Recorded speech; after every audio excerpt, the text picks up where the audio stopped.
À plusieurs centaines de kilomètres de la Terre, il pourrait faire basculer le conflit en Ukraine.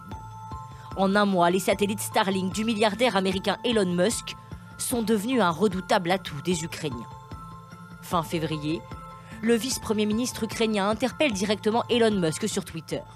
Elon Musk, pendant que vous essayez de coloniser Mars, la Russie tente d'occuper l'Ukraine. Réponse quelques heures plus tard. Le service Starlink est maintenant actif en Ukraine. Les satellites ont été déplacés au-dessus du pays et des terminaux pour faciliter la connexion sont même livrés par camion. Avec Starlink, les Ukrainiens ont un accès à Internet même si les villes sont bombardées, car la connexion passe par satellite. Et c'est avec cette connexion satellite que les drones ukrainiens peuvent localiser et viser si précisément les chars russes, notamment de nuit. Les drones partent dans un premier temps repérer les positions russes. Une fois la cible identifiée, ils passent par le réseau Starlink pour transmettre à l'artillerie, parfois située à 20 ou 30 km de distance, les coordonnées GPS précises de la cible et ensuite frapper.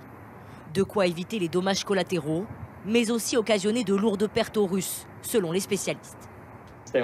Les Russes sont très vulnérables, notamment quand leur chaîne d'approvisionnement est attaquée. Et c'est ce qui est en train de se passer. En utilisant les drones et l'artillerie, les Ukrainiens sont en train de prendre les routes, sans avoir besoin de s'engager directement sur ces routes. Et contre cela, les Russes n'arrivent pas à se défendre. Dans une vidéo, les pilotes de drones ukrainiens remercient même directement Elon Musk. Merci Elon, gloire à l'Ukraine. Des centaines de kits Starlink pour se connecter plus facilement à Internet comme des mini-paraboles ont aussi été envoyés aux Ukrainiens depuis le début du conflit, selon la porte-parole de l'entreprise.